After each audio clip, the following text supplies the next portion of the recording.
আসসালামু আলাইকুম।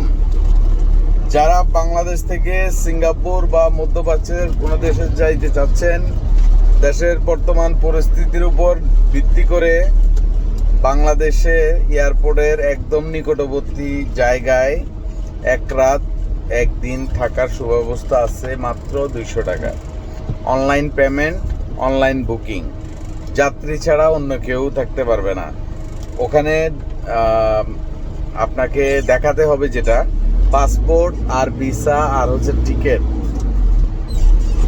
Without ticket, without visa you can't go in this place.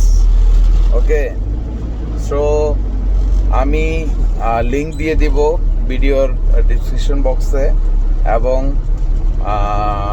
আপনারা যারা দূরে থেকে আসবেন তারা অবশ্যই সেখানে থাকবেন, ভালো হবে।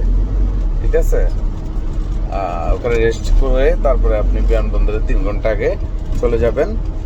এবং এটা হচ্ছে যারা বাংলাদেশে বিভিন্ন দুর্গম এলাকা থেকে আসে আর কি, মানে দূর দূরান্ত থেকে আসে তাদের জন্য। ঠিক আছে, কাছের মানুষদের জন্য না। সো আমি এটার লিঙ্ক এবং ফটো দিয়ে দিব ভিডিওর মধ্যে, আপনারা দেখে নেবেন এবং ওখান থেকে আপনার ইচ্ছে করলে বুকিং দিতে পারবেন। ওকে, আসসালামু আলাইকুম, ভালো থাকবেন।